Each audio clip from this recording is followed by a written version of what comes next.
There's more to ease. Financial District Home Office. Now that's it. Baby, if you've ever wondered what became of Joe and me, we're living on the air at Carnival Personnel. Carnival Personal Podcast, CPP. Listen to Jacques and coherent yapping while Joe can quote a movie line by line. They may have no idea what they're talking about, but all in all they still sound pretty fine. It's Carnival Personnel, the CP Podcast.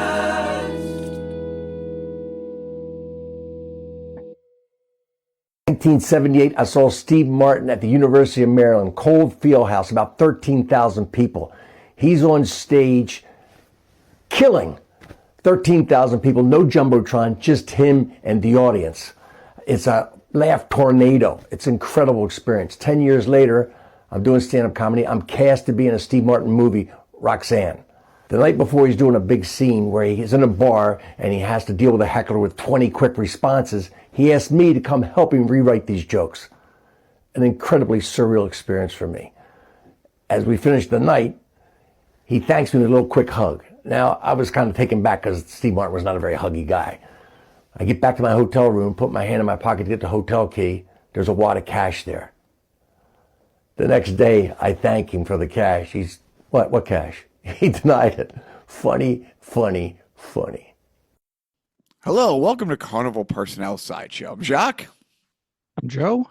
And Joe, just absolutely goofy, excited today. It is just sometimes like, you know, we have a guest that neither you or I can believe will waste their time to talk to us. And yeah, I don't know where to start because today's guest is somebody that the lovely and talented Wayne Russell had brought into my world, through his TikToks a while ago, and in the horrible world of social media, every now and then a ray of sunshine, shines through. And I reached out and I said, hey, would you do our little podcast? And for some inexplicable reason, this guy said yes. So our guest today has truly done stand up since the early 80s. He's worked with everybody that Joe and I have ever loved or talked about. He's done one of the greatest shows ever, which of course, Knots Landing. And we have so much in common. This guy is a fan of Mom's Mabley. This guy's first wife, like my first wife, also batted for the other team.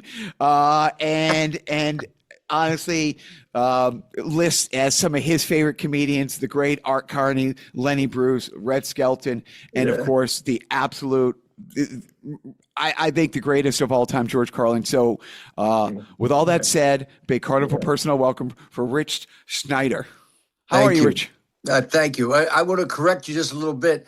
I first went on stage doing stand-up in 1977, and by 79 I'd moved. I was in Washington, D.C., and then I moved to New York City to go at it. So I 77. Before the explosion. I got in right before the explosion, so it really helped me to ride that wave when it happened. It's good. Well, I think maybe, I don't want to say you touched the sun, but I watched a 13-minute clip, and I don't know if it was local, where the local TV station was, but you did a 13-minute set on a. I don't know. It was like local TV, and there was 5 people in there, and you just killed in front of 5 people. Like, well, you send me the link so I can see it. There's so many videos that I've been divorced twice, so I threw a lot of stuff out in 2 angry divorces. So I don't have many videos and clips of the tapes I threw out. So it's so great. I mean, I guess send it to me. I'd love to see it. The 2 guys were talking about and wearing suits. Literally, it looked, I'd say cable access or like local TV, and you kept looking over to him saying, "Do you want me to keep going? I can go for an hour if you want." And you were getting ready to go out to LA, they were talking about. So they're like, okay. Yeah. So I moved to LA from New York in '82, January '82. But what I remember doing, there were a lot of local access places in New York City and in DC, and I did a bunch of them. We used to go there and pay $50 to rent the studio to do it, and then they'd put you on. It was anything. You do anything for. I remember doing Night Flight before it was. On cable USA, right? I remember doing that before it was an official show. They put you on a little pedestal. It literally was like a tree stump, and you stand on this thing to do stand up to like 3 people. The camera person and 2 other people stand around, and you're doing stand up. It was okay. I'll do it. Sure, why not?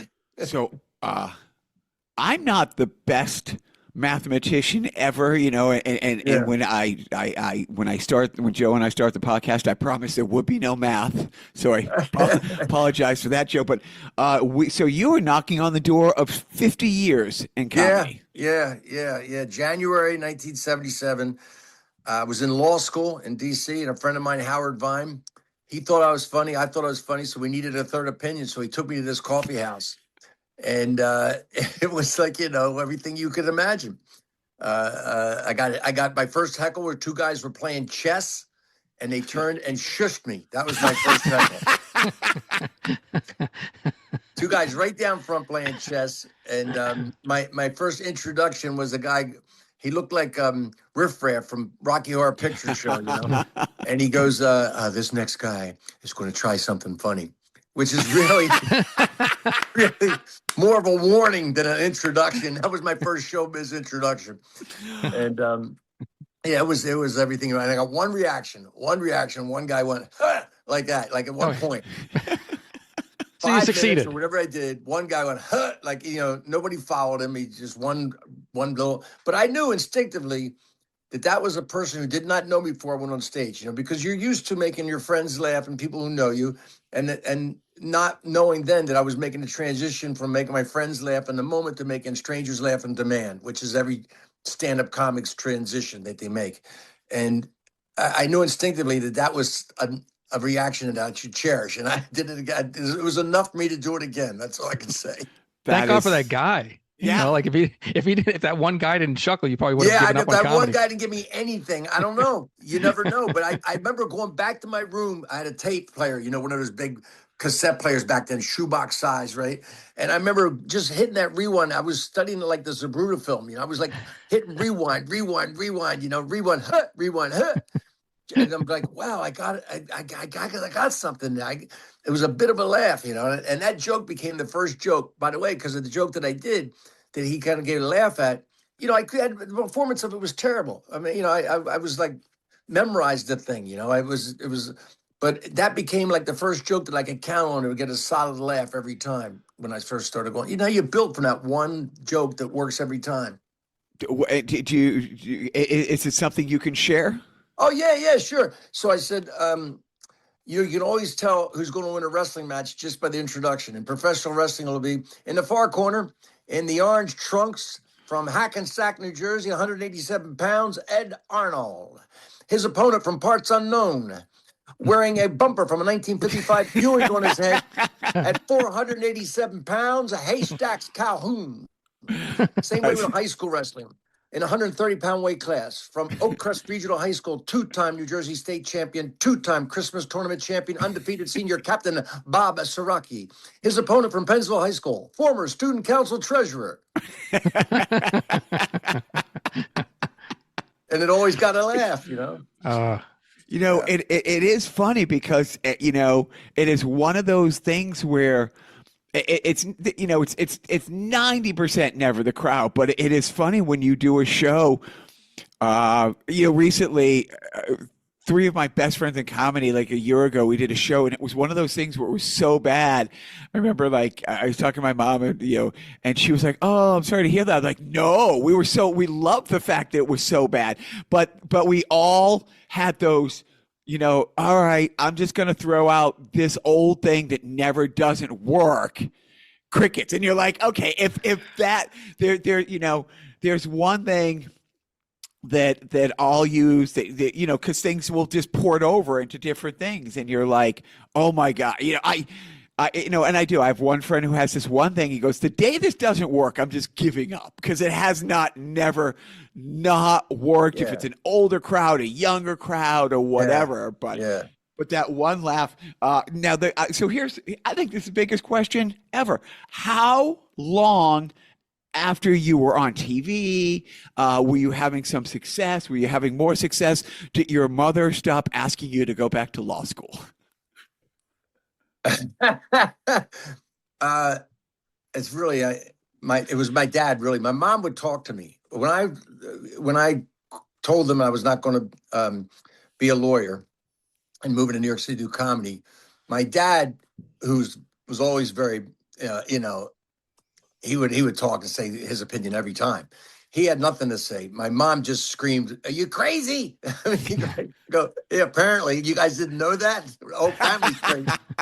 But my mom would talk to me. My dad did not talk to me. And this is, you know, I moved up in 1979, and I did my first Tonight Show 84 did the second one, and then I started doing Tonight Shows again in 86.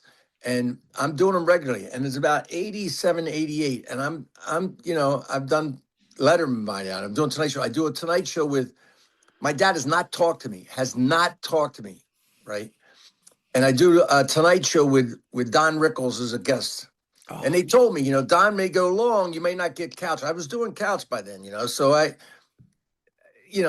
so I do my set, and I look over, and Johnny gives me this thing, you know, if he gives you that, you just go back behind the curtain. You're not doing, he didn't give me the wave over. So instead of just walking back to the curtain, I posed like a gunfighter. I crouched, I pulled my jacket back like I had a gun on my hip, and I'm looking at the crowd like very warily, you know, as I back to the curtain. And Johnny starts laughing, and Rickles starts laughing, and Ed McMahon goes, "What's he doing?" And Johnny goes, "He's doing a gunfighter. It's great." And the next day, my dad called me and said, "You made Johnny laugh. You made Rickles laugh. You're good at this." Oh. And that was like the monkey off my back. I mean, really there's an old saying, at least where I grew up, they said, "You're not a man till your dad says you're a man." Okay. And there was some truth to that. And for me, it was a huge relief, you know, because my dad was always funny. You know, that's where I got it from. My mom had a dry sense of humor. My dad he was like wear a mop on top of his bald head funny. You know what I mean? he was wet funny, like you know, but he had great lines too, you know. But so there's another line that says, if you want to be happy with what you do for a career, choose something that your parents really liked but weren't good at. And that's what I did. That's what I did. So all you had to do to win your father's approval was to go on the Johnny Carson show. yeah. I mean, that my generation, and I'm just talking about my generation. That was the big thing, you know. That was a seal of approval getting on Tonight Show with Johnny. I mean, it opened up all sorts of things in the industry, but it also said to your parents, they're doing okay. They're doing okay, you know. Yeah, I mean, there was no. You know, it's one of those things where there's nothing like that today as far as comedy goes. There's nothing like, you know,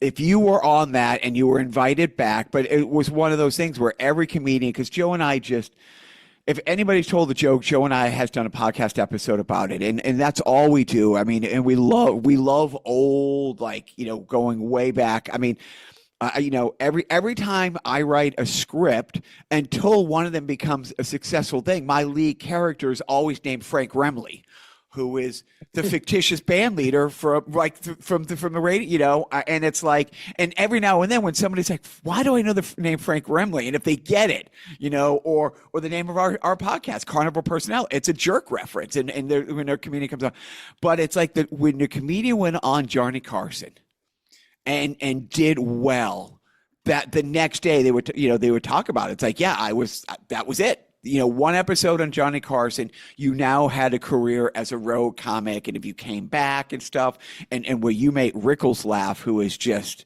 you know, that is just the highest praise you can possibly have. I make those guys laugh. And I was also, that's the only time I ever was invited up to Johnny's office afterwards, right? When they hang out, because they hung out afterwards. It was Rickles there. Bob Newhart was there because he was best friends with Rickles. And I sat there and I got a couple of stories I remembered, but I sat there listening to them tell stories and go banter back and forth. And then I got the high sign, okay, it's time to leave. But I was up there for like 10, 15 minutes. You know, I wasn't gonna, you know what I mean?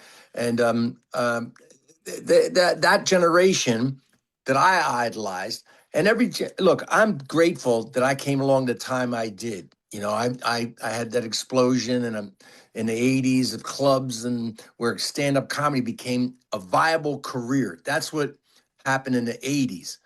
Like, you know what I mean? It became like you could look and go, oh, I can make a living doing this. There's a clear path. Like when I started, there was no clear path. I had no idea how I was going to make a living when I moved to New York City.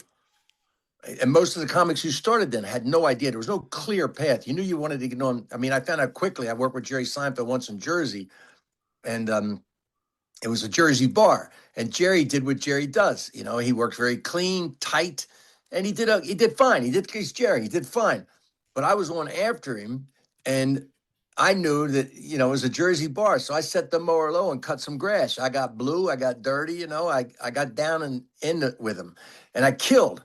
And afterwards, Jerry goes, "That's great. You're a very funny guy, but you're not going to get on the Tonight Show with it." I got told then there's a pathway. It's to Tonight Show, and you got to work clean, and you have to prepare yourself to do a clean set on TV.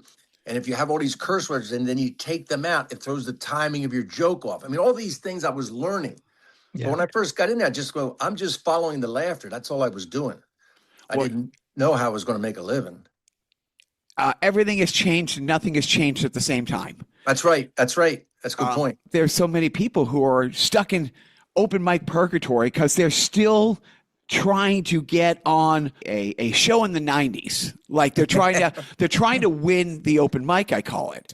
But going back to the Tonight Show, we watched a documentary. Joe and I watched the Gary Shandling documentary a little while ago. Yeah. And he talked about, he gets on the Tonight Show and he kills. And what did he say, Joe, after? Like he didn't know, like as soon as he walked off stage, Gary Shandling was like, I don't know what to do now. I've done everything I set out in my life to do. I've achieved it. Now what? And he was scared. You know, he was like, I don't know what to do. What's the next step? Yeah. That's all he prepared. It's like, if you get on the Tonight Show and one of his best friends was there, and he's like, oh my God, you just killed. You made Johnny laugh. You killed. But Gary Shandling was like, but this was it. Like his whole life, his meeting with Carlin years before, and Carlin, you know, love that story about Carlin. It's like, if you don't love Carlin before that story, and you don't love him after the story, like it's a story that you tell about, like Rodney Dangerfield with Ronnie Shakes. I mean, when you hear what these legends have done for these people, but Gary Shandling was just like, he was so depressed, like instantly depressed. He killed on the Tonight Show, but he's like, that was everything, every waking moment was driven to that moment.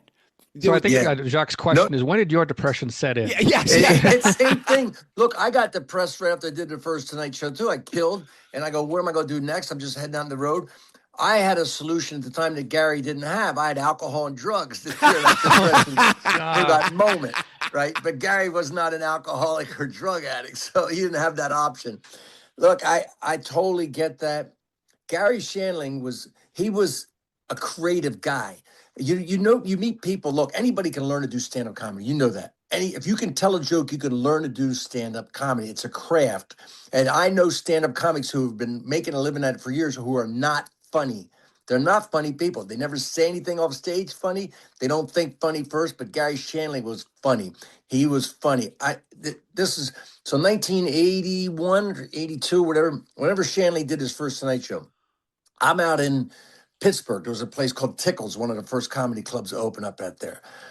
And the owner comes up to me and he goes, oh, it's a Saturday night. And he says, like, there's a guy, Gary Shandling's in town. He did a private event, you know, corporate, whatever it is. And he wants to come down and do 5 minutes, right? And he asked if it's okay for you. I was like, absolutely. But in my mind, I'm going, these guys never do just 5 minutes. You know what I mean? Like on a Saturday crowd, I figured he was going to chew up 15 to 20. He comes down, he does 5 minutes. And then he says, and I didn't even know he was there. He said, hey, the headliner tonight, you know, they go, hey, enjoy the rest of the show. He goes, the headliner tonight, I saw him the first show. He's very funny. You're going to love this guy. They said that about me. That's right? awesome. I never met the guy. I hadn't even met the guy. And then when I came off stage, he comes over to meet me. He's got a stack of cocktail napkins with notes of my act, tags, alternative punchlines, edit this, cut this line in the setup. He has taken notes. To me, back in my day, that was the highest sign of respect. Oh my is when a comic gave you notes when you came off stage because they liked your act, they liked what you're doing, and they had some ideas for you. The fact that he stuck around. Yeah, I mean, like a lot of comics just don't, it's just like, oh, bing, bang, boom, I'm out of here. Yeah, no. I mean, it was everything. It was everything to me at that time. It was a huge, because he'd already done the Tonight Show, and I knew he was a guy from L.A., and I knew he was in. He was in, and I'm still banging in the clubs, working my way around to get there. I don't know if you've ever crossed paths with a guy named Mike Donovan out of Boston. But no, I have not. Mike started in 1977 too in New York, in Boston Comedy. But he's written a bunch of books about comedy, a bunch of other books. And one of the things that in his last book he talked about, he hates how comedians and the comedian world is usually portrayed in TV and movies because it's always the darker side. Yeah, of course. And he talks about how absolutely supportive. Yeah, there's backstabbing, there's joke stealing that we're talking about, but his experience is what a great community it is. I met and got help from so many people along the way. Franklin Ajayi was one of those guys, and I went to see him at the place called at the Cellar Door in Washington, D.C., and he was opening up for Donny Hathaway. Now, I knew who he was, and any comic went to town, I was going. So this is like I just started doing it. It was like 77, 78. And introduced myself, another comic in Washington, D.C., Andy Evans. We both, saw him, and he invites us up to the dressing room. He shares his weed with us, giving us all sorts of, stories and hints and tips. He's generous with his time, and there's nothing he gained from us. Nothing. Look, we know that Billy Crystal has the line, jealousy is crack cocaine to comedians. I mean, you're going to deal with that. You're always going to deal with that. And I've been, but I look at the positive of it. So much help from so many comics, right. So much mutual respect. And I love watching them. I learned so much. Look, I'd sit in the back of the Improv in New York when I first moved up there. If I was not on stage, I was not out in a bar. I was in the room watching comics because I learned from the good ones and the bad ones. And you just learn. And then you're going on stage. That's the one thing that's absolutely constant from the first stand-up comic ever to now. It's all a function of stage time. It's all a function of stage time. The only way you're going to get better is going on stage in front of an audience, whether it's 3 people, 3,000 people. That's the only way. And that doesn't change. How the marketing, of course, is completely changed. I mean, the Tonight Show, the talk shows, they're irrelevant now. It's the reels. It's all social media. It's the phone, because the way it's really changed is, how the comics, the people who are watching them, they get ownership because they watch it on the phone by themselves, and they see a reel and they feel like they're discovering this comic themselves. Yes. Like with bands back in my day, people would be like, I saw them first. There would always be an argument. I saw them first. I discovered them. They were like Brian Epstein with the Beatles. You saw them with 15,000 other people at the Spectrum in Philly. You didn't exactly discover them. but that's with comics now. That's why the social media is so powerful and a draw. Like Jordan Jensen, I watch videos of her, and I think, I've just discovered this one. I talked to my oldest daughter. She goes, "Yeah, I've seen her 3 times already." They're way ahead of me. But you discover them on these reels, and it's incredible marketing. It's the best. The podcast and the reels are the greatest marketing device for stand-up comics ever. And they're and I want to say something about the young comics today, new comics. Every comic, your job and what it ends up being is you're explaining the culture. You're explaining the life as you and your generation experience it. That's what you're doing up there. Your job is to break it down, the culture, your time, and explain it. And there are better comics now than ever before. They're better than ever. They're better than ever. There's more great comics than ever. Of course, there's a lot of terrible comics because now you have, amateurs, hobbyists, lucky loos. People are just clogging up the aisles, to just get on stage and goof around, right? You know what I mean? But that's the difference. But there are so many great comics now. It's incredible. And like you said, the barrier to entry is there is none. If you're funny and you got an iPhone, you can, it's like it's just getting out there. Yeah, I see people put up reels. I go, that's what you want to put out there? I mean, I watch, I go, really? They put up crowd work. I go, you weren't even funny. The audience was funny, and you put it up just because they got a laugh. I go, that's not what you want to put up for your crowd work. There's a woman, her and her husband, they went to a comedy show once a month. She's wanted to do this forever. She takes his class. She stuck with it. She took the class a second time. We started some like showcase open mics. So she's, with a bunch of 20-year-olds and waiting to be one of 30 people, get a name and she is now working almost every weekend as a host. Yeah. What you need is a sense of humor and a desire to do it. And that's it. If you have those things, you can learn the craft, and it's fantastic. But when the people put out the reels, it's like they're so desperate. It's like, wait, you put up this minute clip that had... Anyways, I wanted to talk about you. People are impatient, right? And they don't want to wait to it. Like I'm sure when I saw whoever it is, Stavros or Jordan Jensen, whoever I saw the reels of the first time, and they were very funny. They were doing it a long time before they started putting those reels out there. The ones that truly in the long, they're not putting crap up right away. But some people are impatient. They go, I gotta have, because it's just human nature. That's all it is. It's just human nature. Well, There's nothing wrong with it. No, and everybody's different, and nobody's wrong. I mean, I just, Joe and I just do this. This is a ceiling. You know what I mean? Just having conversations like this with you. The fact that I get to do this on a regular basis. Yeah. I just love funny. Truly. There are people. Look, speaking of Boston, Lenny Clark. Lenny Clark is funny. He's just funny. He's born funny. The way he talks, he's like, like Red Fox or a guy named Robin Harris. They move funny. They talk funny. It's just a funny way about them. So you can give Lenny anything. He's going to make you laugh. He's just funny. From the first time I ever saw the guy, it was like that. And then there are guys who craft their jokes. It's like Mitch Hedberg once said, look, I'm not Robin Williams. My improv is the pen. I write the jokes. I craft these things. Like Stephen Wright, also a great Boston comic, that they craft. There's a funny way about them, of course, but it's just different. There's all sorts of ways of producing that funny. There's all sorts of ways of making that laughter happen. I drove out here, I lived out here for 20 years. I come out every year, once or twice a year. The day before I drove out here with my son, I hosted a show with Steve Sweeney and Lenny Clark. The fact that I get to work with those guys, and Steve has a room in his place in Quincy. That's where we run the classes out of. But yeah, I've worked with Lenny a lot. I like him. You're right. He's the funniest guy, but it's so funny because he's gotten to a little bit of the old man get off my lawn thing. That's a tough one to avoid. well, I mean, he punches down, in the trans community for the laugh, and here you have this and that's one of the things. It's like, so I like to work with him because I will have the other side before he does it. Like I will have the, Good. But when you talked about Lenny Bruce in 58, 59, it's like, what? Yeah. He made fun of the guys who were making fun of Christine Jorgensen, who was the first person in the United States to undergo gender reassignment surgery. And he did a bit called The Palladium, which is 19 minutes of genius. It's a great bit about a comic overreaching, a hack who had no business trying to do anything more than work hack clubs. But Lenny's brilliant, but he makes fun of the comics who make fun of Christine Jorgensen at the time.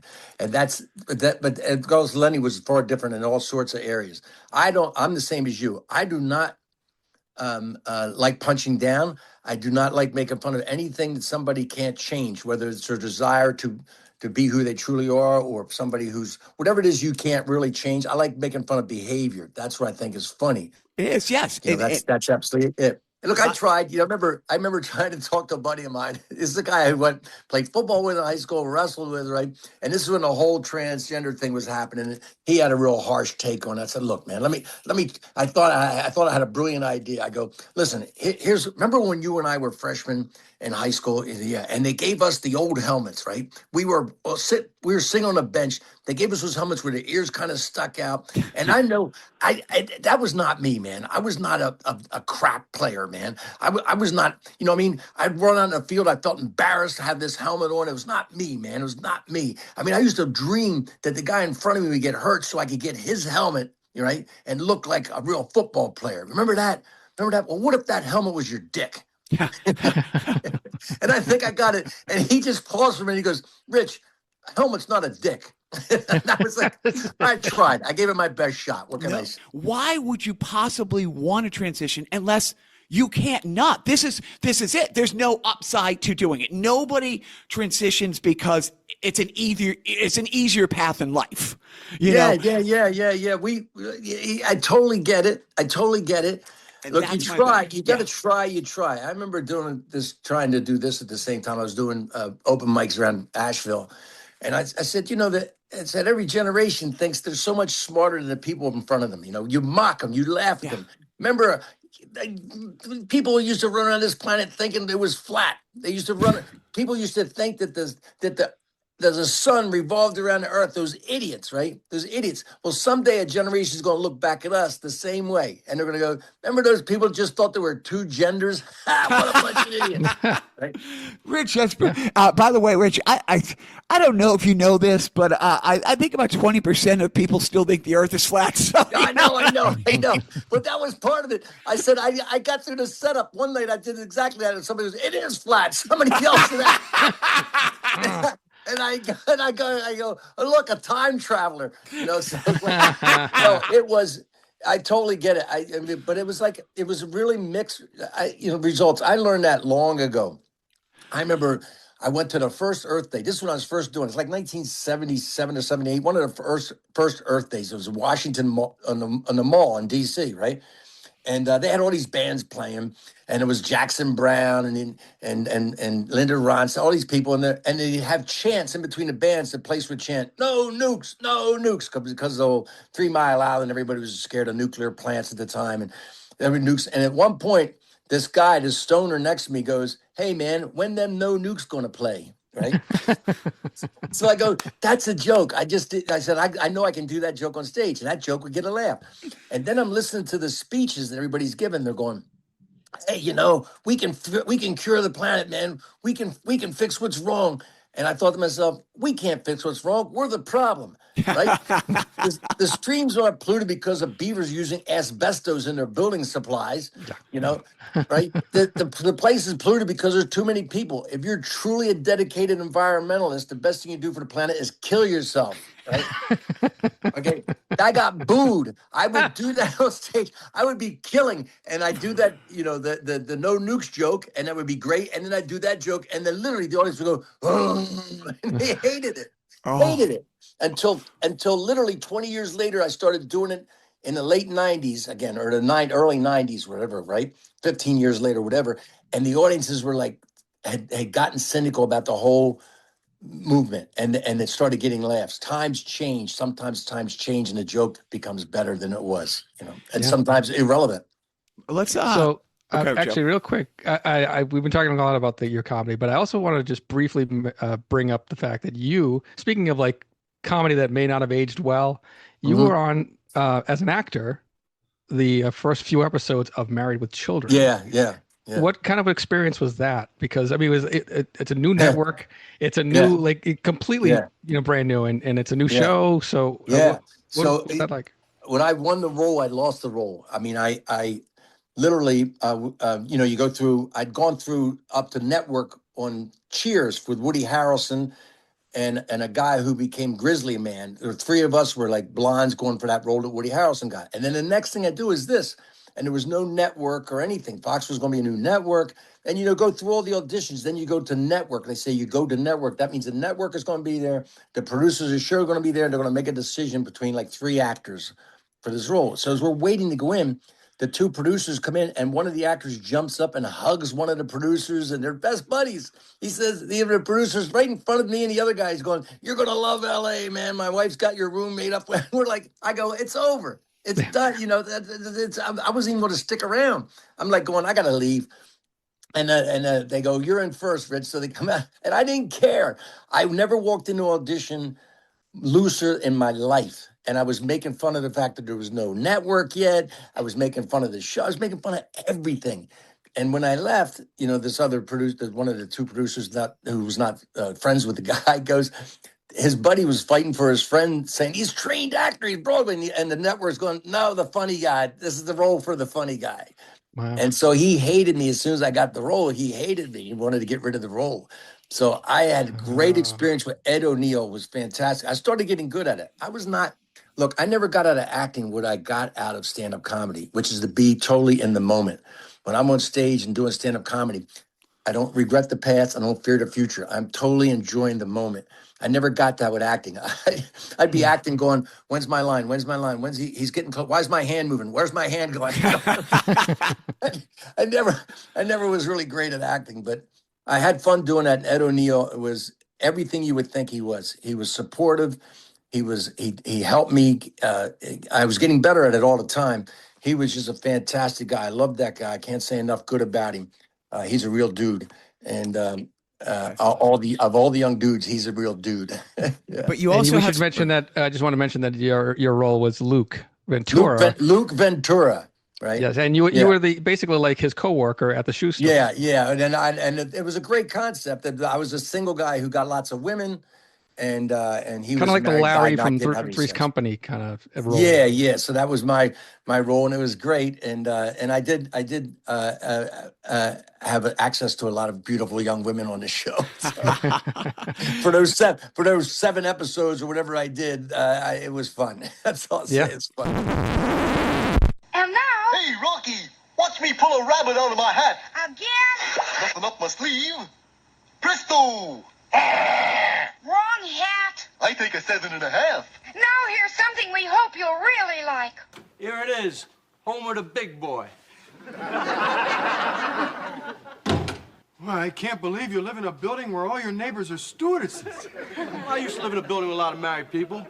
Sure, the sex was great during the day, but it got lonely at night.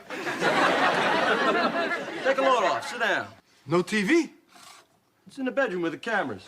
You want a drink? Yeah. Got some scotch? I got everything. One of the many benefits of living in a stew zoo.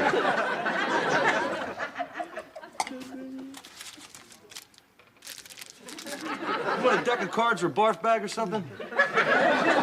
No, I'm cool. What a night, huh, buddy? I'm gonna kind of get comfortable. You make yourself at home, buddy. Yeah.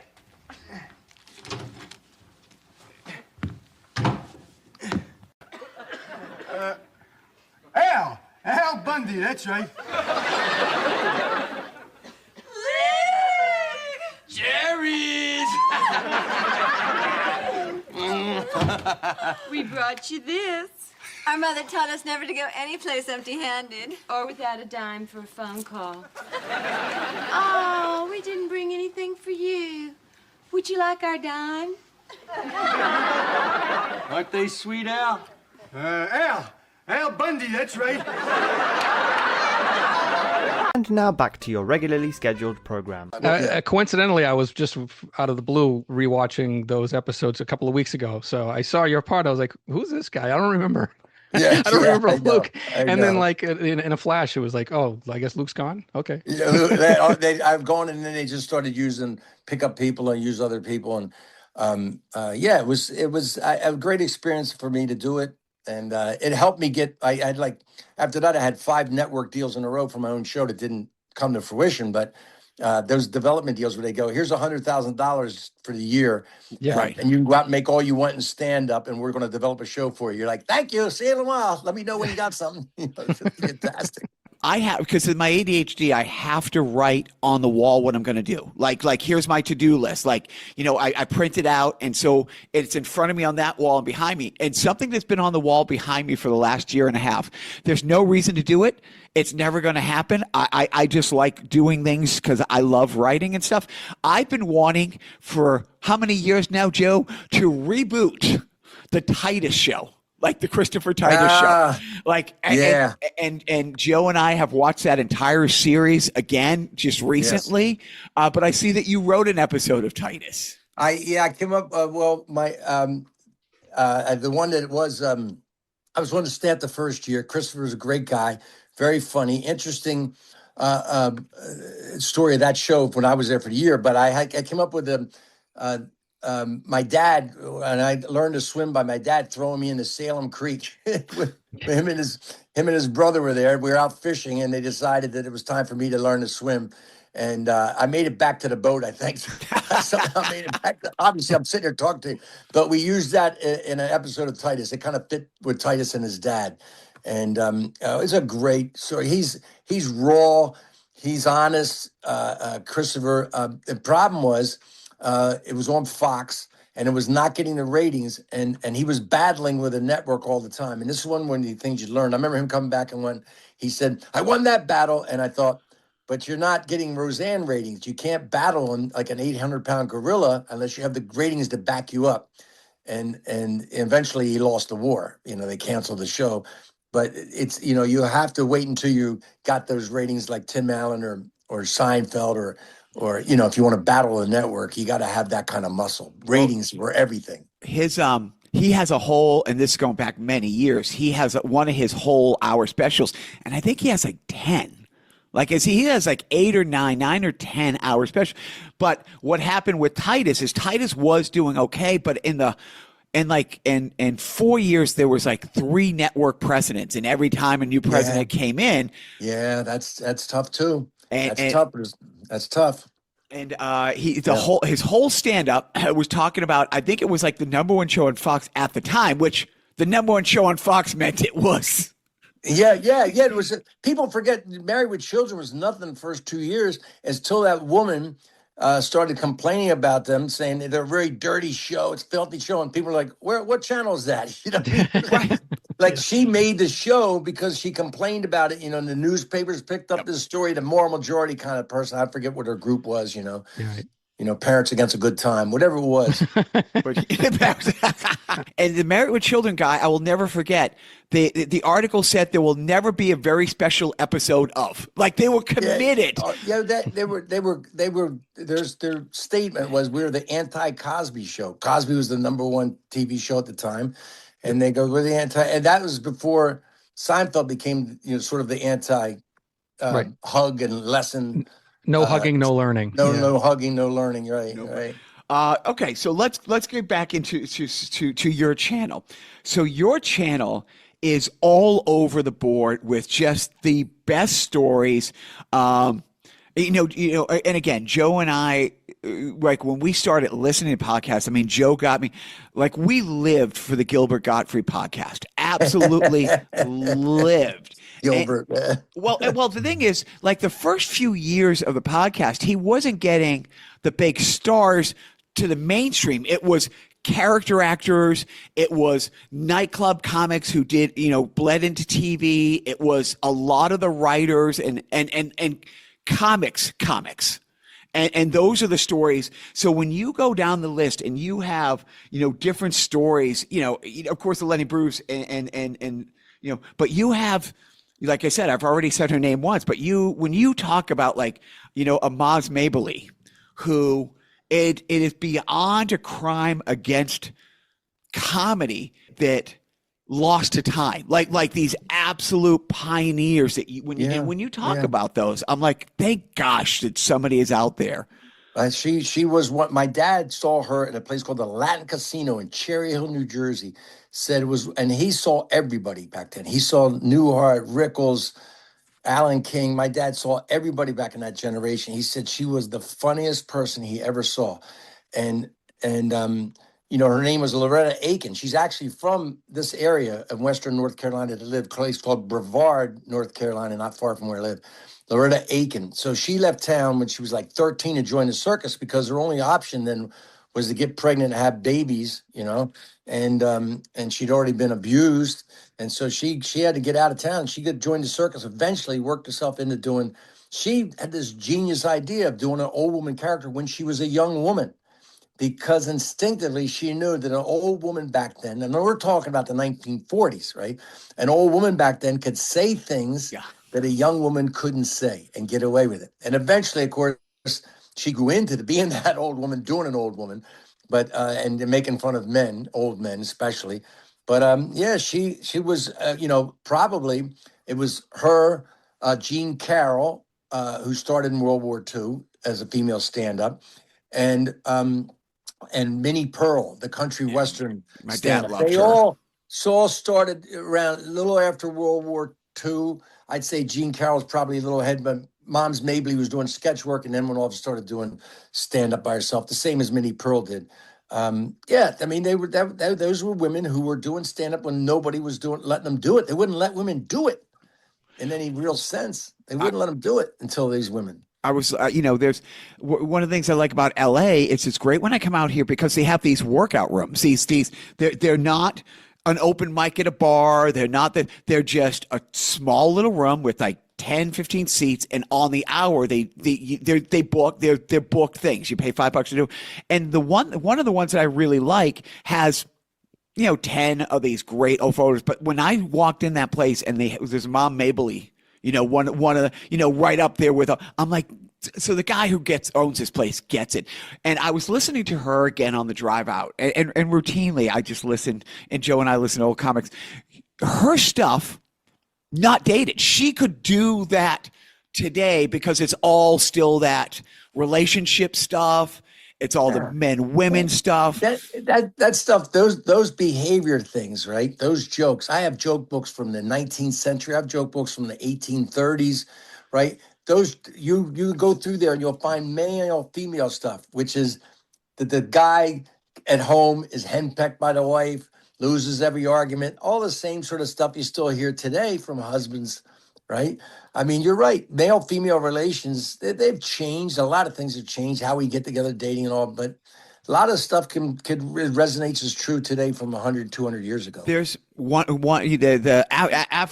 Phil Harris was another one of the fictitious Bear leaves. So he ends up leaving the Jack Benny show because his character that got so developed over a decade. Like, you started to know that Phil Harris's wife, Alice Faye, through the Back to the Show. So they end up getting their own radio show. And if you go and listen to that, it's from the 40s. It is a 1980s sitcom. Like you could take any one of those Phil Harris, Alice Faye radio shows, half-hour radio shows, and not change a word. Right. It was Phil Harris is the get rich quick, trying to cut the corners, always shooting himself in the foot. The wife who's 5 times smarter and just like every character in the 80s, like much hotter than the guy would actually get in real life, the smart mouth son. And it's like, it's not any of that stuff could just, that stuff poured over. But that's what I love about your channel. You have these amazing stories about icons that everybody knows. And then you'll talk about the comedian that this guy loved that didn't make it, but was the one who paved the road for the next guy. Absolutely. But by the way, I got a quick Phil Harris story. Phil Harris working Catskills back when he was a headliner. A young comic who was hosting was Jackie Mason, young Jackie Mason's. So Jackie Mason goes on stage and does a lot of Phil Harris's act. So then he introduces Phil Harris, who walks out of stage. Ladies and gentlemen, you've just heard my act. Thank you. Good night. And walks off and leaves the building. Leaves Jackie Mason holding it. Here's a little lesson, son. Now go ahead and fill that time. Holy shit. Yeah. Wow. Well, and here's something else I absolutely love about your channel. I don't know exactly what year you ran out of shits to give, Rich. and your channel, you're not out there to like kick a hornet's nest, but you're also not out there to say this guy didn't steal jokes. And you have no qualms of saying, look, because I'm from Boston and because, his show Rescue Me put on all these great 80 comics and gave it life, I will never get over the fact. I don't like Dennis Leary. I have no qualm saying, big Boston. Look, what he did with Rescue Me, and I love the fact that all the B-list characters were all the A-list Boston comics that he came up with. This is how he's saying thank you. But the fact is, his career was exponentially fast-tracked when we lost Bill Hicks. No, well, he did. He took Bill Hicks, what Bill Hicks was doing at the time. Word for word. And I was friends with Bill, and Bill called me up when that happened. And he was furious. And I said, Bill, I told him what Larry David told me after I punched a guy at the Improv for stealing my jokes. Outright them. The only thing you can do is outright them. Keep writing, Bill. And Bill grew past that. He dropped the leather jacket and the big smoking thing. He dropped all that because Leary took that. And he just kept outrighting him. And look, everybody, here's a story I'm going to do that just to show you everybody nips a little bit. Everybody in stand-up comedy has nipped a little bit. I'm not going to say everybody, but pretty much, even the greats. Okay, ready? George Carlin, the great George Carlin. So 1968, a guy named, and you can look this guy up, Murray Roman. He was a writer for the Smothers Brothers. He was a stand-up comic. He put out a couple of albums because Keith Moon, the drummer from The Who, was a fan of his. And some of these other rock and rollers were fans of Murray Roman, and they got him a record deal. So he put out a couple albums. And the album he put out in 1968 has a routine on it. It's a black album, like it's a parody of the Beatles' White Album, same year, 1968. He puts out a black album, Murray Roman does, and the routine is about Snow White and the Seven Dwarfs. He talks about a chick living with these seven dwarfs. And then he says all the dwarfs were druggers, you can tell. And he says Sneezy was into cocaine, and he lists them all. And he says Doc was the dealer. Okay? That's 1968. He dies in 1973 in a car crash. The next year, George Carlin comes out with Toledo Window Box, an album. And on that album is that exact same routine. Oh, now I didn't find that out until a couple months ago because I was sort of researching Murray Roman, and I listened to this routine and go, wait a minute, man, that sounds like a George Carlin routine. Then I realized Carlin probably got it, whether he consciously or unconsciously took that album from Murray, took that bit from Murray. It was just too much the same. It was too identical, right? Yeah. Okay, and whether Carlin went, well, he's dead now, I can use it. It doesn't matter. Nobody bought that album. That album didn't sell anything. Carlin was selling tons of albums. Obviously, after Class Clown, he was a huge seller of albums. But Murray Roman never sold any albums. It was really hard to even find any of his albums. I'm just saying, it seems like everybody nips a little bit here and there. Mark Twain took a few jokes and ideas from the first stand-up comic, Artemus Ward. Artemus Ward was the first stand-up comic. Mark Twain learned from him and took a couple of his bits. Because Artemus Ward was dead. He said, comics are very much he's not using it. Yeah, hey, soldier, you going to use those boots? No? Okay, I'll take it. Of course. But then the pressure for new material is so great, Shock. It's so great that it's hard not to if it's a loose bit, if nobody's claiming it or whatever. It's hard. It's hard not to. There's so much pressure on comics to come up with new material. Well, there's also there's so much parallel, but parallel thinking is a real thing.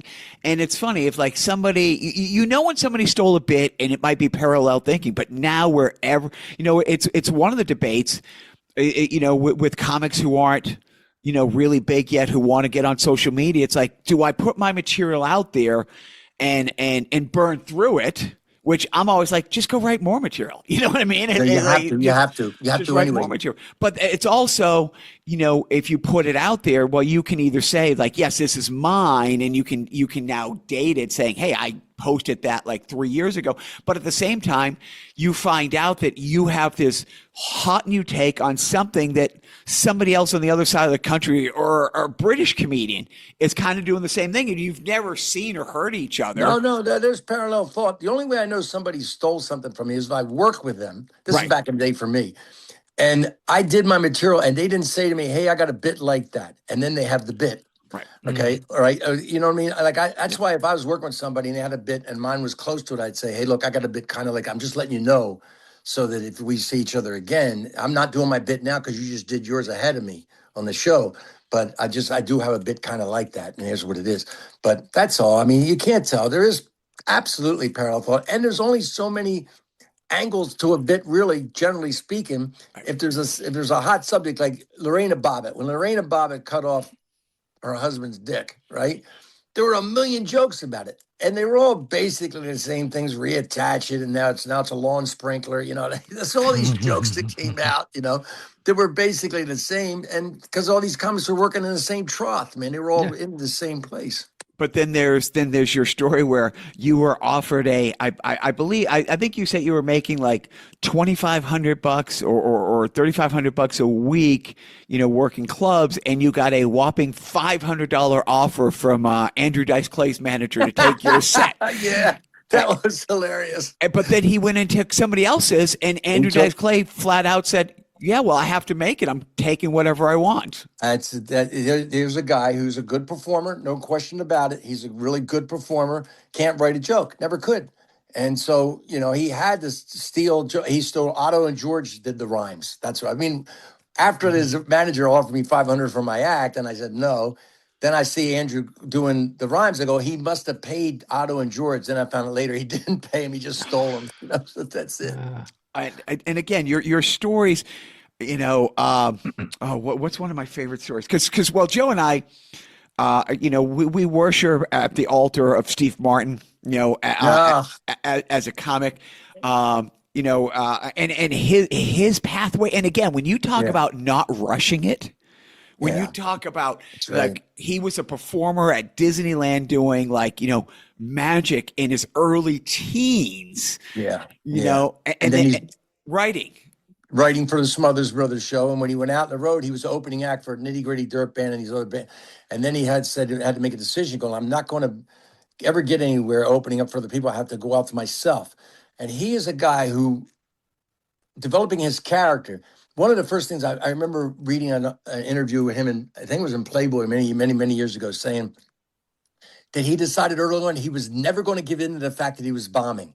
He was never going to get into it. And that led to his character, which was so perfect, this obnoxious, self-assured, ignorant character. And that hubris of like not admitting you're bombing was all part of that. It was just so brilliant. I mean, he'd spent a lot of time thinking. I mean, he went the other way. You're talking about counterpunching. Everybody in the early 70s was talking about Watergate or Vietnam, political, social, conscious material. And he said, I'm going to drop all that and he had a solipsism, which is nothing exists outside of yourself, a philosophical approach that he took, and everything became about him. And then the me decade, when the late part of the 70s, which was all about that, he was parodying that moment. You know, there's career timing, which is just as important as joke timing, maybe more important. His timing for his career was so perfect. It's incredible. He parodied that moment so perfectly. It's really, in fact, that character may work again now if he did it. If somebody came up that way. Yes. Absolutely, because it you know, it is true. It's like there's some people that, you know, you'll be at a show and there's somebody that's like they're so bad, but in their head they're you know, they are just gave in. He never gave in, man. Oh, you do love it, but I love that Schimmel story that you tell when he's installing the stereo. Like, oh my God, Schimmel. So Schimmel, you know, he came out to L.A. His sister got him you know, he was a stereo salesman. So when he moved out to L.A. to do stand up, he was selling at Beverly Stereo, which was a high end place, right? I mean, I only shopped at like Federated, those kind of places with the boxes, you know. But this was like Bang & Olufsen, all those high end stuff. He gets a call, they get a call there. Steve Martin in Beverly Hills, his new home. What's a stereo system? Bring over the best you got. So Schimmel naturally grabs the ticket, you know. He grabs the ticket, goes over there with a high-end stereo system and setting it up in Steve Martin's living room. And Steve Martin's sitting there watching him. And Schimmel told me, he said, Rich, I couldn't help myself, man. I start doing my jokes. You know, he's setting up the stereo and doing his jokes. He's getting nothing from Steve, nothing. Right? Just staring at him. Finally, he snaps and he goes, you know, Steve, I'm a comedian too. And Steve Martin goes, no, you're not. You're a stereo installer. When you make your money doing stand-up comedy, then you're a stand-up comic. Now that would have, everybody goes, oh, that's cruel of Steve. No, it was very truthful, and Schimmel will tell you, or would have told you if he was alive, that it was 4 or 5 years later when Schimmel got his first deal, to have a CD released. Steve Martin wrote the liner notes for it, which is such a great come full circle. And my favorite part of that story, it's Steve Martin didn't go public with that story. Schimmel did. I love that he's the one that puts it out there. It's like, this was a great life lesson for me. And Schimmel will tell you, he said, I was being the asshole because I was like pushing my jokes on this guy. The guy just wants me to set up the stereo. You're sitting there, you're one of the most famous comics in the world. You got to listen to, it's bad enough when you go off stage, people go, I got a joke for you. I go, no, you don't, man. You don't have a joke for me. Well, you know what I mean? But yeah, that's it. It's funny because, a really good friend of mine has had great success over the last few years and got to the pinnacle of the pinnacle in the last, as far as like writing goes. And it's really funny, like one of our, the number of people in our family who had reached out to him, really happy for him, but also to give him material. he has been in this for 20 years, like full time, like absolutely. This is all he does. 24 hours a day, 7 days a week, his talent off the chart, work ethic second to none, finally gets to this certain place. And the people weren't being rude, but they're like, oh, I'm so happy for him. I want to make sure, let me, and some of the people in the family tree who reached out, I think Joe maybe came up with this term that I like. They're not even accidentally funny. that's a good assessment. But they were the ones reaching out. So comedy now, like what do you do to you there's no way that you don't get up some mornings or something your daughter says something or your wife does something or you see something in a store and you're not like, I have to get on stage and tell people. I don't anymore. I really that bug's gone. I know the travel is not it for me, and there's really not great offers anyway. So I'm not willing to go out. Doesn't matter. I got down to 2 laughs make me happy. My wife and my mother. If I make my mother laugh over the phone, I'm good. I make my wife laugh all the time, I'm good. But I come up with joke and ideas. I give them to people who are still working, that are friends of mine. And other than that, I'm writing. That's what like you're talking about writing. Yeah. Just finished a script with Felicia Michaels about the beginning of stand-up comedy and showbiz in the Civil War. That's what happened. So we have a limited series that we wrote, and I love doing it. Whether anything happens with it or not, I don't care. I mean, I do care, but I mean, I wrote it and with her, and I loved the experience and loved writing it. So we'll see what happens with it. But that's what I like to do now, write. I'm just going to keep doing that. So you don't miss the performance aspect of it because I don't need. That's great. The approval of strangers as much as I did when I was 23, 24 years old. You know what I mean? It really, I'm okay with that right now. And I cut some laughs here in different places. I naturally get laughs. Look, I'm not harassing waitresses with jokes. Believe me, I'm not doing that. I'm not there. But I'm okay. I'm okay with what I did, and it's done. My last performance was set. I went to Israel. Avi Lieberman took me over there for a comedy for Kobe, and I did 8 shows in 8 nights. And if that's the last time I ever do stand up, I'm okay with it. I just loved it. You know what I mean? It's like I love doing it, but I don't see I don't have a need to push to keep doing it.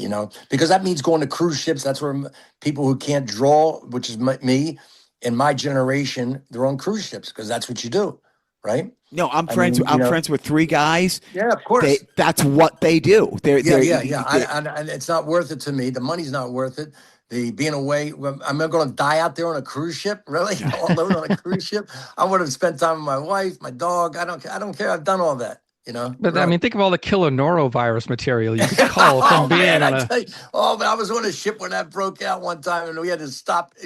We ported where we were not supposed to port in San Francisco, and we had to wait for the CDC to clear the ship, and they're taking all these people off, on stretchers. I go, I don't want to be one of those people. Yeah.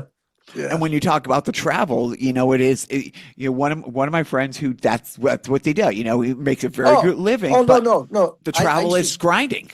I used to say, look, if I got a terminal disease and I knew I was clocking out soon, I'd kill every travel booker for the cruise ships industry. I'd kill them all, and all the comics would love me and idolize me because they are brutal. You know, if they can save $5 to the cruise line by flying you through Dubai to get from Miami to Ohio, they'll do it. Yeah. They'll do it. And one of them said, you know, you do not get paid for doing the comedy. You do the comedy for free. That's true. You're getting paid to travel. You're getting paid for the shitty travel. Yeah, so they don't pay you enough to travel. They don't pay you enough to travel for cruise ships. For me, anyway. For me. And I enjoyed it for the 10 years I did it. I did it for 10 years, and I went to places I probably never go to. I saw things, you know, it was fantastic in a way. But also the crowd, it's a complaining culture there. You know, they get things when they complain. Yes. And so they're always complaining. And the shows, you got to please everybody. And you know, look, comics, I remember one comic going, well, my show, it's not your show, man. It's their show. And you're not in fact, you're lower than the buffet. Okay. You're lower. They treat you like the buffet. When they've had enough of you, whether it's 5 minutes or 30 minutes, they stand up and walk out. They're like, we're done. They just get up and walk out. It's like a room full of emperors. You just kind of like. Yeah, exactly. Ooh. Yeah. Do you have an all-time favorite bit or joke of yours? Well, this is one that was reminded. This reminded me, and I've told you a couple, but this is the joke that when I was coming back after getting sober, and I didn't think I'd ever write another joke. I was out jogging one day, and this joke landed. You know, a joke lands, completely landed in place, set up punchline in place. And I ran home as fast as I could to write it down. And I did it on the Tonight Show, my third time back, and it killed. And I go, everybody, you know, I don't care how much you love somebody, you know, how much you care about them. There are going to be these moments in any particular day where 1 second you look at the other person, you think to yourself, I'm going to spend the rest of my life with you. And your next thought could be, how can I fake my death? and that joke is always my, like, you know, that started my comeback as a sober comic. That's all I'm saying. You know what? I'm going to use that in my next show. I'll let you know if it still works. How's that? You can use anything. You can use anything. Anything. And another, like, and this, I love the counterpunch. I love the counterpunch. And so when I was back in my day, all these comics had bits complaining about their women making them go buy feminine hygiene products, right? So I counterpunch. I said, when I get up to the checkout line, I'm practically bragging. I'm holding up the Tampax going, I got a woman. I got a woman. What do you got, pal? Baby oil and a Playboy? I got a woman. Oh, I love that take. Yeah. No, you know, my thing is like, it's happened a couple times. I've been at a show with other comedians and somebody's on stage and somebody looks at me and goes, Jock, they're doing your joke. Aren't you mad? I'm like, oh, Joe wrote that one. They're stealing Joe's joke. I told it, but that's Joe's anyways. I stole that from Joe. I'm definitely, I'm like the Goodwill Industries of jokes now. They can come and take anything you want in the discount bin, man. They're all, if you can make use of anything I used to do, good for you. Have fun. Rich, I love your channel. I mean, your production quality on your channel is great too. Have you figured it out? Or my wife does the lighting and she does the initial editing.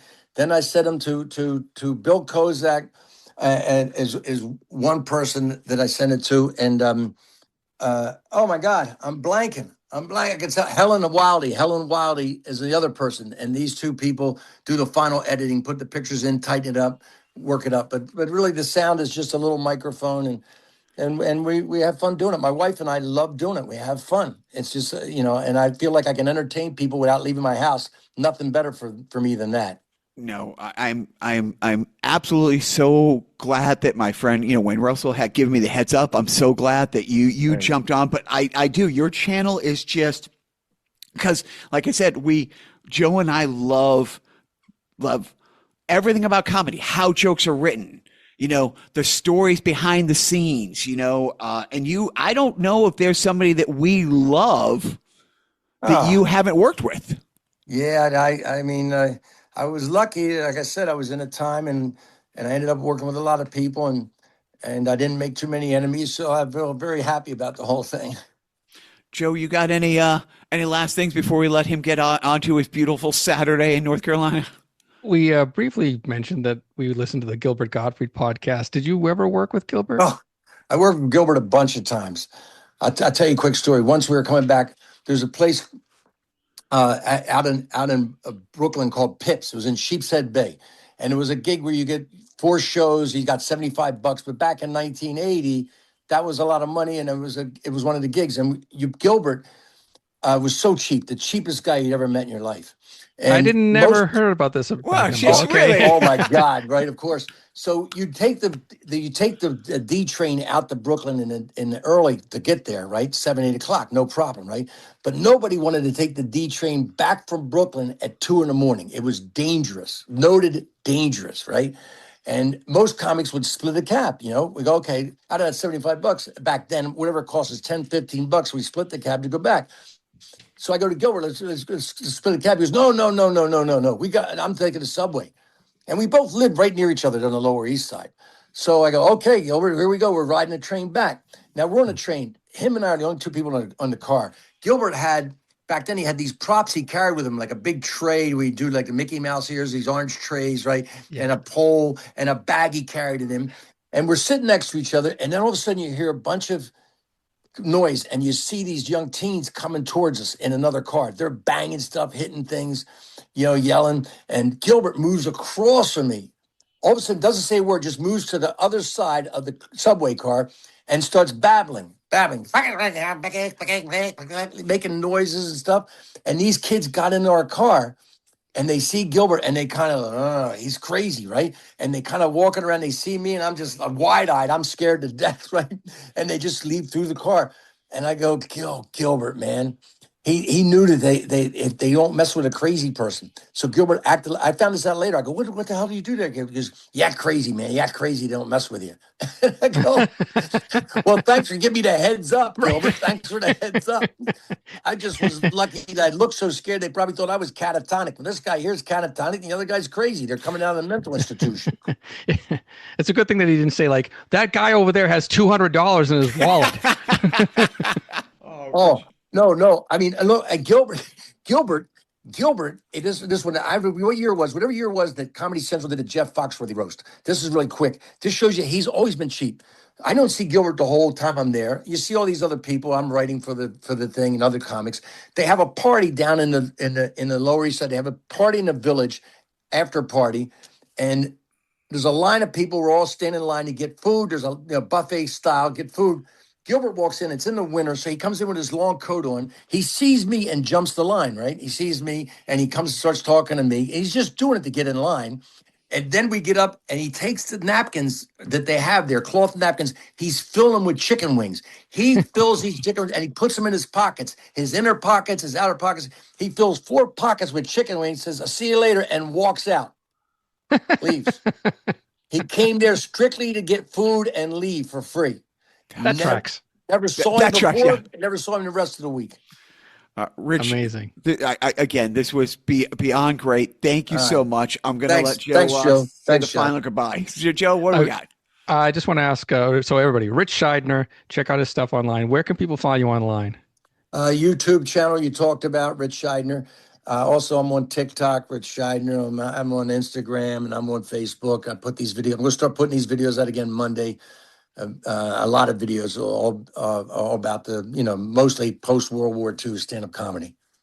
And it sounds really fascinating. And I'm hoping that series about that you were working on regarding the stand-up in the Civil War era, that sounds really interesting. So I think it is, too. There's Lincoln's involved, and Mark Twain, and Walt Whitman, and Ada Menken, the first sex symbol in America. They're a pretty wild bunch. It's going to be fun.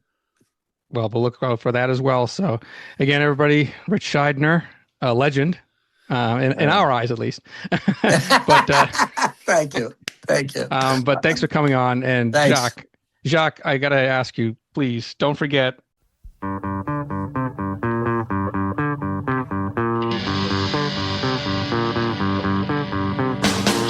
I had some dozen donuts. Wish I had some donut jams. Donuts make me stuffed and happy. I can eat a bunch of them.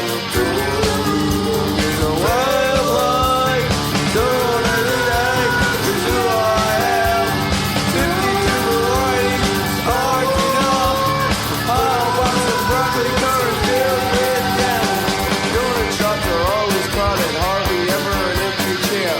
talking about cars and bowling, plumbers, buttons everywhere. Donut prices are on the rise, inflation's hit the donut ton. Maybe they could make it too by mixing rubber cake. Donut and the world. Donut is all I have. Lifting to the light. Oh yeah. I'm about to buy a gun.